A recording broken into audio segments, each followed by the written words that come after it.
Hola, hay algo que conviene decir desde el principio. Casi todo lo que la mayoría de nosotros cree saber sobre el corazón está incompleto, desactualizado o directamente equivocado.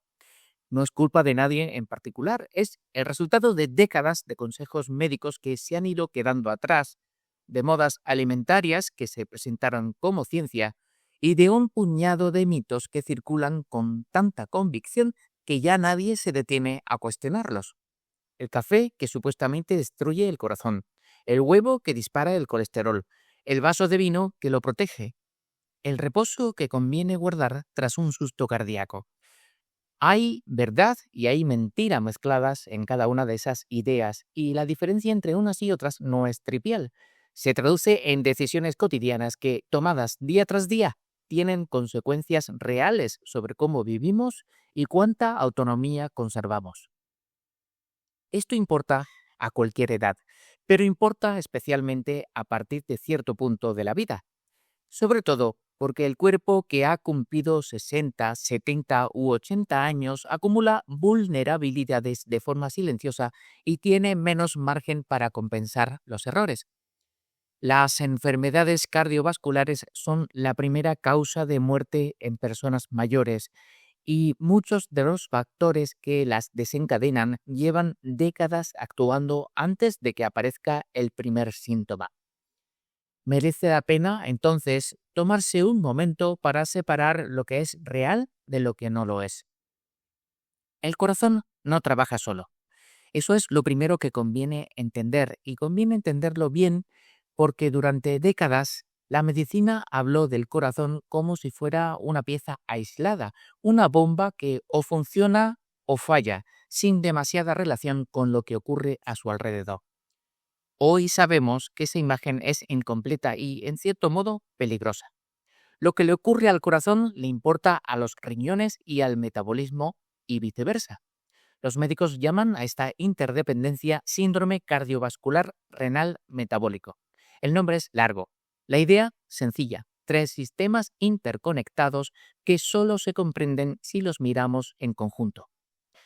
Por eso vale la pena conocer algunos indicadores sencillos que sí tienen evidencia de utilidad.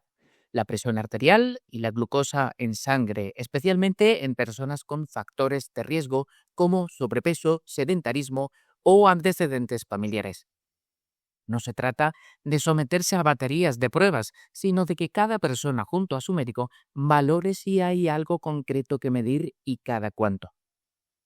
En este contexto, la conversación sobre salud cardiovascular en la madurez está llena de mitos que circulan con más velocidad que los datos que los desmienten. Algunos vienen de consejos médicos que se han quedado obsoletos. Otros nacen del sentido común, que en materia de salud acierta menos de lo que parece. Unos pocos proceden directamente de la industria alimentaria, que tiene razones económicas para confundir. El resultado es que muchas personas mayores toman decisiones cotidianas sobre lo que comen, lo que beben, cómo duermen, cuánto se mueven, basadas en ideas que no resisten el escrutinio científico. El café es un buen lugar para empezar, precisamente porque es uno de los casos en que el miedo popular ha ido en dirección contraria a la evidencia. Durante décadas se le acusó de dañar el corazón, de provocar arritmias, de ser un estimulante que había que evitar con cuidado. La acusación era en gran medida falsa. El café, preferiblemente filtrado, muestra asociaciones protectoras sobre las arterias y reduce el riesgo de arritmias y diabetes tipo 2. El problema nunca fue el café, fue lo que se le añadió. El azúcar, la leche condensada y las cremas procesadas son los que alteran el metabolismo y pasan factura al sistema cardiovascular. El grano en sí, preparado con métodos sencillos, es un aliado. Con matices. La cafeína en exceso, más de 5 tazas diarias, sí puede elevar la presión arterial y fragmentar el sueño. Y con los años, la sensibilidad a la cafeína cambia. Lo que a los 40 se toleraba bien puede no tolerarse igual a los 60. Si hay hipertensión sin control adecuado, conviene consultar al médico antes de mantener el hábito. Pero no tiene sentido renunciar a la taza por un miedo que la evidencia no justifica. Las grasas merecen la misma claridad, porque en este terreno la confusión ha sido especialmente duradera y dañina. No todas las grasas son iguales, y tratarlas como si lo fueran ha llevado a errores con consecuencias serias. Las saturadas, presentes en carnes grasas, mantequilla y embutidos, favorecen la acumulación de placas en las paredes arteriales, estrechando el paso de la sangre. Las insaturadas, como las del aceite de oliva o los frutos secos, hacen lo contrario, protegen. Un puñado diario de nueces o almendras, entre 15 y 30 gramos, aporta ácidos grasos esenciales y omega 3 que el cuerpo no puede fabricar por sí solo y que reducen el colesterol LDL, el malo. Muchas personas mayores han dejado de comer frutos secos porque les dijeron que engordaban.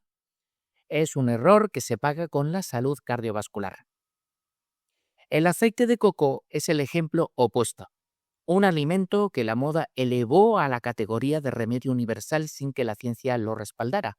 Tiene casi un 90% de grasa saturada, más que la mantequilla, que se queda en torno al 52%.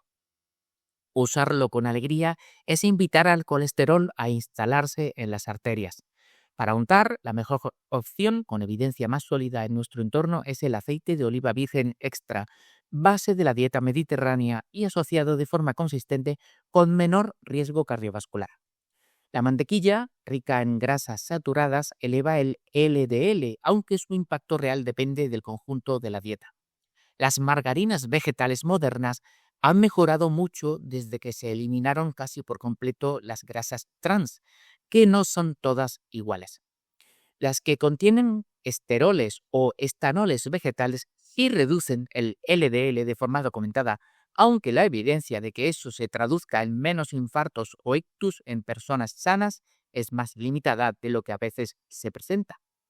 Están pensadas sobre todo para personas con colesterol elevado, no como recomendación general.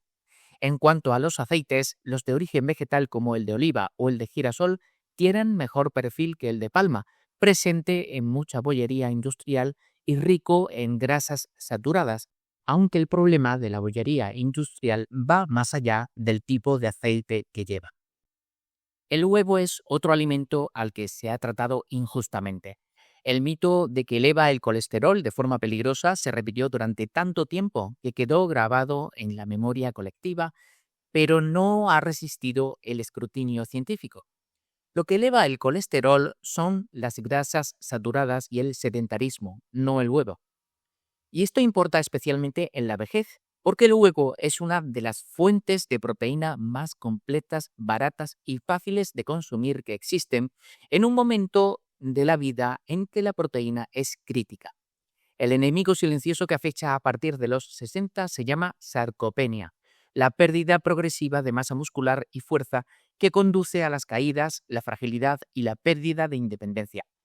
Combatirla exige proteína y el huevo la proporciona de forma extraordinaria. 2 huevos cubren más del 70% de la vitamina B12 diaria, esencial para prevenir la anemia y mantener la función cognitiva. Aportan colina, necesaria para las neuronas y la memoria. Leucina, el aminoácido que activa directamente la síntesis muscular. Triptófano, precursor de la serotonina y la melatonina, que influye en el estado de ánimo y la calidad del sueño. Y luteína y zeaxantina, pigmentos que se acumulan en la retina y protegen frente a cataratas y degeneración macular. Los especialistas recomiendan entre 1 y 1,5 gramos de proteína por cada kilo de peso corporal al día. Para alguien de 70 kilos, estos son entre 70 y 80 gramos diarios. El huevo, que se mastica sin esfuerzo y se digiere bien, es una herramienta especialmente valiosa para llegar a esa cifra. Una persona activa puede comer 1 al día sin problema. Con riesgo cardiovascular alto o diabetes, 3 o 4 a la semana son suficientes. Para quienes cuidan a una persona mayor con poco apetito, añadir un huevo cocido y picado a un puré o una sopa es la forma más inteligente de enriquecer su dieta sin exigirle grandes volúmenes de comida. El vino es más complicado, pero no tanto. Tiene un peso cultural enorme, especialmente en España, y la idea de que una copa al día protege el corazón ha tenido una vida extraordinariamente larga. La sustenta, en teoría, el resveratrol, un antioxidante presente en el vino tinto. El problema es que la dosis de resveratrol necesaria para producir un efecto terapéutico real requeriría consumir entre 100 y 500 copas de vino al día, una cantidad que destruiría el hígado y el cerebro mucho antes de beneficiar al corazón. Donde sí hay evidencia más consistente es en patrones alimentarios completos.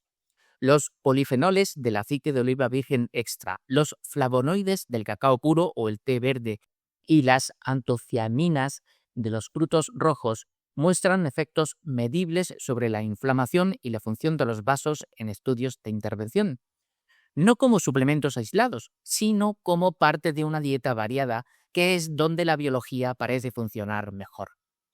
Volviendo al alcohol, en la vejez sus riesgos se multiplican. Altera el ritmo cardíaco y favorece la fibrilación auricular. Compromete el equilibrio y una caída tras un ligero mareo puede terminar en una fractura de cadera que cambia la vida de forma permanente. Y destruye la calidad del sueño, aunque facilite quedarse dormido. Impide llegar a las fases profundas del descanso, que son precisamente las que reparan. Si ya existe el hábito, el límite máximo es de una copa diaria para las mujeres y 2 para los hombres. Pero nadie debería empezar a beber pensando que lo hace por su salud. El sueño, de hecho, merece más atención de la que normalmente recibe en las conversaciones sobre salud cardiovascular. No es tiempo perdido ni una concesión a la debilidad. Durante las 7 u 8 horas de descanso nocturno, la presión arterial baja entre un 10 y un 15% de forma natural, dándole al sistema vascular el respiro que no puede tomarse durante el día. Los vasos sanguíneos aprovechan ese alivio para reparar su revestimiento interno, la capa que los mantiene elásticos y funcionales. El insomnio crónico triplica el riesgo de insuficiencia cardíaca, eleva el colesterol y favorece la acumulación de grasa abdominal. Establecer horarios constantes, acostarse y levantarse a la misma hora, también los fines de semana. Evitar la cafeína a partir de media tarde y cenar pronto y con moderación son ajustes menores con consecuencias mayores. El ejercicio completa el cuadro y también aquí hay un mito que conviene desmontar. La idea de que quien ya ha tenido un episodio cardíaco debe evitar el esfuerzo físico. El corazón es un músculo. Responde como cualquier músculo. Si no se usa, se atrofia. El ejercicio aeróbico supervisado no es una contraindicación tras un evento cardíaco. Es parte central de la recuperación. Caminar a paso ligero, nadar o pedalear 30 minutos la mayoría de los días reduce de forma drástica el riesgo de un nuevo episodio, mejora la circulación y fortalece el bombeo. No hace falta correr un maratón, hace falta moverse con regularidad bajo la guía de un profesional si existe alguna condición previa.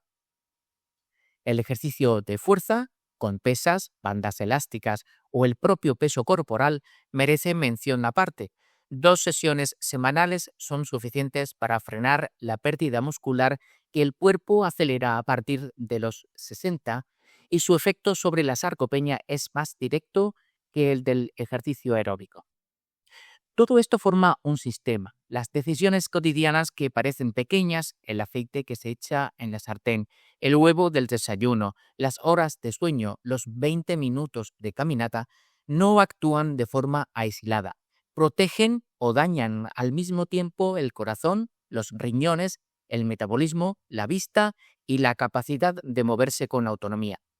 En la madurez, cuando el margen de error se estrecha y las consecuencias de cada elección se vuelven más visibles, entender qué hay de mito y qué hay de realidad en todo lo que rodea a la salud cardiovascular no es un ejercicio académico, es sencillamente una forma de seguir siendo dueño de la propia vida.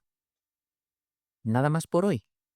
Espero que hayas encontrado tan interesante esta información como yo cuando me la preparé. Muchas gracias.